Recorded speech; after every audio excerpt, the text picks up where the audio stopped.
there. This is your favorite girl, Akudo. Welcome to another video. Like I promised you guys, this is part two. How do I deal with conflict in my marriage?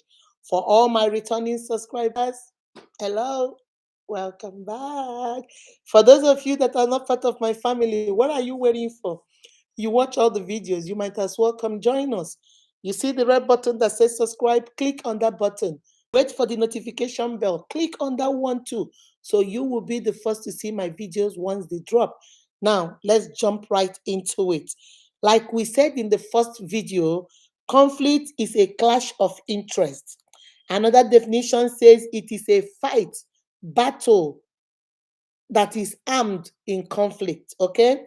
Another definition says conflict is a struggle between people, which may be physical or between conflicting ideas. And it comes from the Latin word that means to come together for a battle. So conflict is when we agree to disagree or we disagree to agree. Conflict is always natural. It happens, it's a natural occurrence. It happens in every relationship. Mother-father relationship, mother-children relationship, sibling relationship, in-law family relationship, extended nuclear family relationship. Conflict is a natural thing. And in the first video, we talked about 5 things. I'm not going to explain it. If you need to watch the 5 things I said, go to the description box. The link is there. Click on the link and you go watch part 1 of this video. The first thing we talked about is you must recognize that it's natural. It doesn't mean they don't love you or they are cheating on you. Number 2, you must stay calm. In the face of conflict, you must be calm. Number 3, you must listen carefully and attentively, not selective hearing. Number 4, always learn to analyze your conflict. Find out what the root is. What do you gain from it? What does he gain from it? If you notice, it's not really a big deal. So why are we conflicting so much about it? And number 5, always use neutral languages. Mind what you say when you are conflicting with your partner. Mind what you say. Don't always hit below the belt. I say that all the time. Now, in this video, we are going to talk about the next 5 things you can do to resolve conflict in your marriage. The first one says, separate the person from the conflict. Separate the person from the problem. Separate your husband or your wife from whatever that the conflict is. The problem we have in marriages is we begin to combine the two. I told you, let's go back to the example we were using. Your wife said, no, this cup is white. Your husband said, no, the cup is green. Instead of us to conflict, have argument, disagree or agree about the color of the cup, now we are attacking each other. Oh, why? How dare you say it is green? Are you colorblind? Oh, well, do I blame you? You didn't go to school, so that's why you don't know colors. Oh, why? Oh, really? Why would you say it's white? You that went to school, what are you doing with your education? You're not doing nothing with your education. Please get out of here. I don't even know what you're talking about. Oh, really? Is that what you said? Yes, at least I went to school. You didn't go to school because your parents were poor. They couldn't train you. You that your parents were rich. Look at you, spoiled brat. That's why you can't do nothing for yourself. Oh, really? You see, my sister, my brother, you see what is going on? I'm just giving you an example. Before you know it, we are now talking about individuals, the person. We are no longer talking about the cup. Did you see when we stopped talking about the cup was when we said the color? Now we are talking about your mother is a mad woman. No, your father is a criminal. No, your father went to jail. No, your mother is a prostitute. No, see, now we have left every other thing. Now we are no longer talking about the cup. We are now attacking the person. We are not attacking the individuals. So number 1 in this part 2 is you must learn to separate the person from the problem. Just like I tell you guys, when you correct your children, remember to correct the behavior. Don't attack your child. What they did is wrong. Attack what they did. Talk to them about what they did. Advise them, counsel them about the behavior, not the person. In this case, separate the problem from the person. Separate the problem from your husband and your wife. This is the problem we're facing. When you analyze the conflict, deal with the conflict. Don't attack each other. That's not the problem. So the first thing in part 2 is learn to separate the person from the problem. That's the only way you can deal with conflict in marriage. Number 2 in this says agree or disagree. It's either you give me points why you agree to the point we're saying, or you give me points why you disagree. Those are the two things. It's either you agree it is white, or you disagree it is green. But this is not the time to name call. This is not the time to say derogatory things to each other. This is not the time to attack your mother-in-law you didn't like. Now that you are arguing with his son, this is the time to not tell him, that's why your mom is dumb. The mom had nothing to do with this cup. The mom had nothing to do with the color of the cup. This is not the time to say, you know that your brother, let me use this opportunity and tell you that your brother is stupid. He's not smart. His brother has nothing to do with the color of this cup.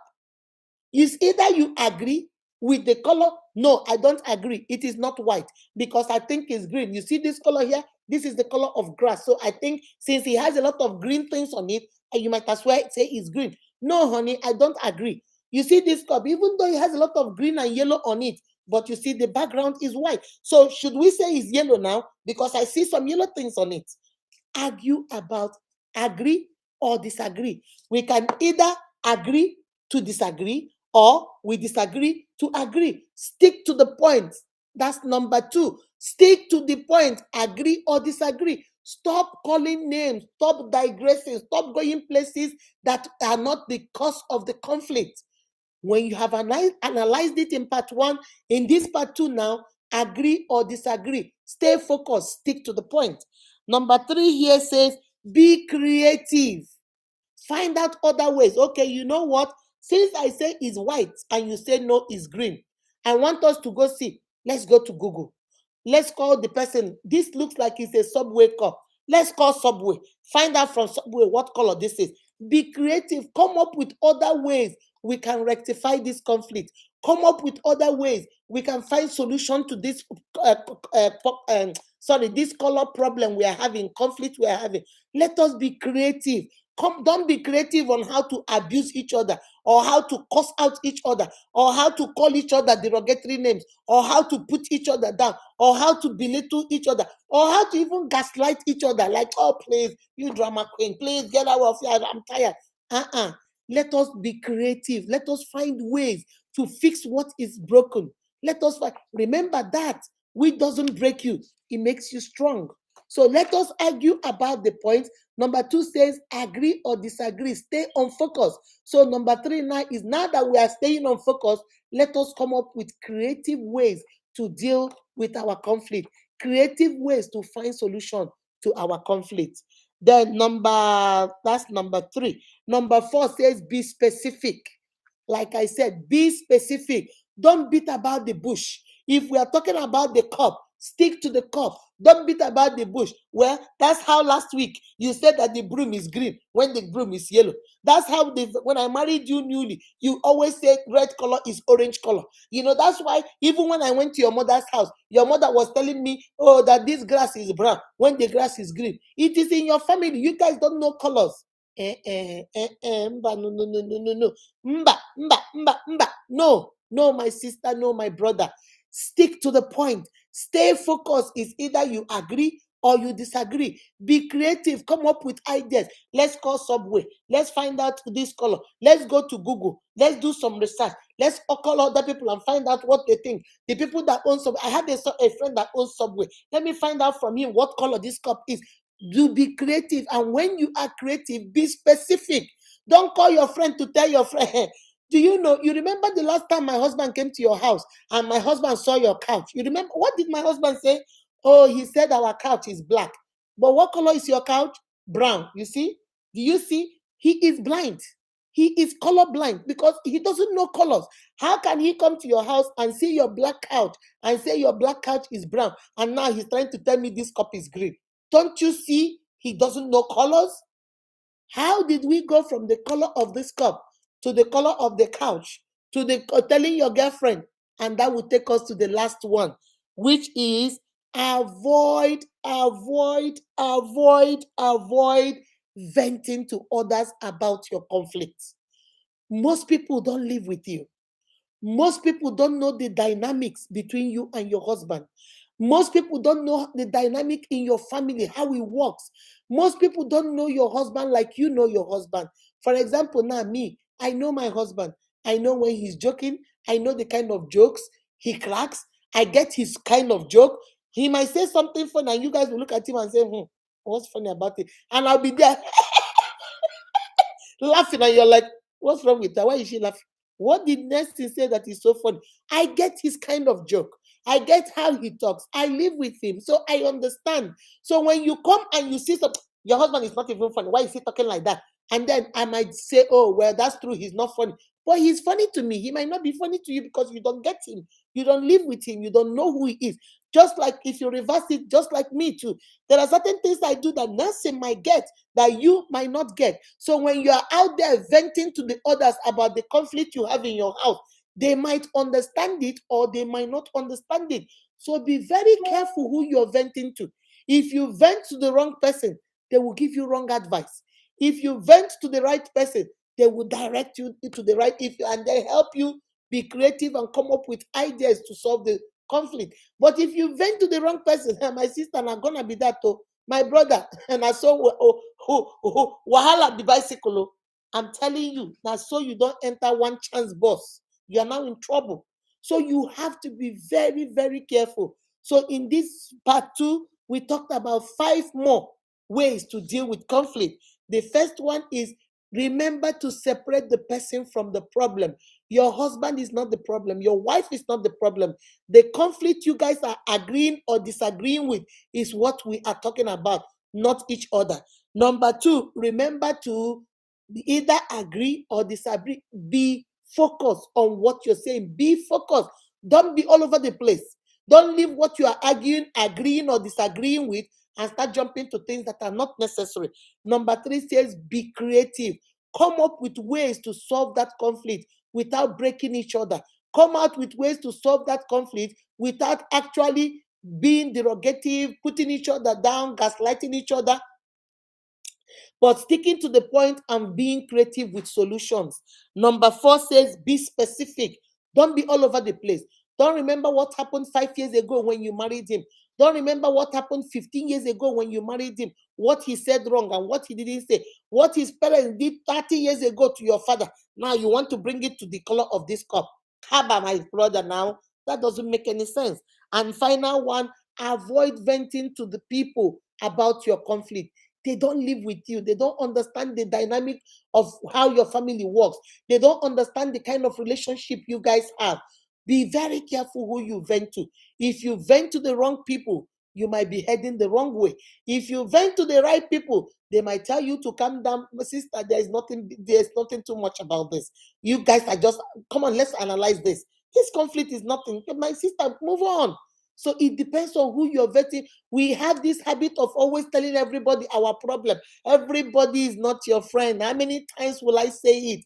100 people, you tell your problem. 80% of them don't care about what you're telling them. 10% of them actually care, and they're gonna give you advice on how to deal with it. The other 10% gonna make fun of you, laugh at you, and gossip with whatever you have told them. 80% don't care. Whatever conflict you think you're having in your marriage and you want to explain it to them, they don't care. They're just looking at you and saying, They have their own problems. They don't care. So mind what you're saying. Mind who you're venting to. Those are the 10 strategies, 10 ways, my sister, my brother, you can deal with conflict in your marriage, okay, or in your relationship. So I'm going to go through 10 of them, not in details. Number 1 says you must acknowledge and accept conflict as a natural occurrence. Number 2, be calm about it. Don't be overwhelmed. It is okay. Be calm about it. Number 3, listen carefully but not selectively. Number 4, analyze the conflict at all times so that you don't get carried away. Number 5 says model neutral language. Mind what you say. Number 6 says separate the person from the problem. Number 7 says you either agree or disagree. Stay focused. Don't be all over the place. Number 8 says be creative. Come up with creative ways to find solution to your conflict. Number 9, be specific. Don't be all over the place. Don't jump from what happened last year to what happened this year to what happened the year you were born, all in finding the color of the cup. That's not necessary. And number 10, avoid venting to the wrong people. Avoid venting to others. Learn to deal with your problems. Learn to handle it. If you can't handle it, I'm a strong believer to go out there, look for maybe your mother-in-law, or whoever that advises you right, that has your interest at heart, that is there, that got your back, that is there for you, that knows you are in this to win it, that get everything you're doing. Go to that person and let them advise you right. Don't vent to everybody you see or anybody that can listen. You want to vent because you want to. My sister, your husband is not the worst man out there. My brother, your wife is not the worst woman out there. People just don't tell you what they are going through. Because they are not telling you, that doesn't mean that, oh, they are having a perfect marriage. And because you're busy telling every Nick, Tom, and Harry, that means you have the worst marriage. No, just have the diarrhea of the mouth. That's what you have. Your wife is not the worst wife. Neither is your husband the worst husband. The only problem we have here is you have what my husband calls diarrhea of the mouth. You can't keep your mouth closed. You are everybody. Your husband is this. Your husband is that. He did the worst thing. He's the worst man. He's the worst man. She was the worst woman. She's the worst wife. She's the worst. So you are busy talking. All those people have the same conflict in their family, but they have learned and have matured and know how to deal with it without venting to the whole world about it. When you vent to them, remember, 80% of them don't care what you're going through. 10% of them actually care.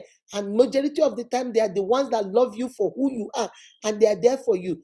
The other 10%, they're going to talk about you, gossip about you, laugh at you, and say, she's going through it, right? Oh, that sounds all right. He's going through it, right? That sounds him right. So at the end of the day, what have you achieved? Nothing. So my sisters, I have come to the end of this video. Those are the 10 ways. And there are so many other ways. I don't know how you deal with conflict. So if there are other things different from what I said, please go to the comment section, write it there. Tell us how you deal with conflict in your marriage. How do you deal with conflict?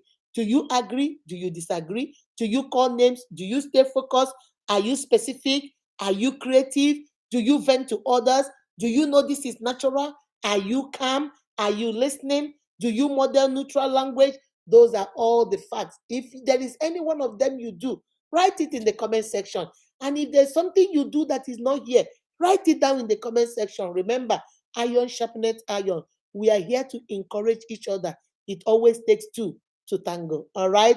Remember to give us a thumbs up. Share this video with your sister, that's your brother that doesn't know how to deal with conflict in his or her marriage. Share this video with them. And please remember to comment below this video. Don't go comment on Facebook. Don't go comment on Instagram. Don't go comment on my Facebook group. Comment right here, right below this video. You see where it says comment. Click there and write your own contribution, okay? Until the next time, remember, you are beautifully and wonderfully made by God. I love, love, love, love, love you guys. Please, my sister, my brother, be creative, be focused, be specific. Do not vent to others about what is going on in your marriage. Be calm, listen attentively, and remember, conflict is a natural occurrence. Bye-bye.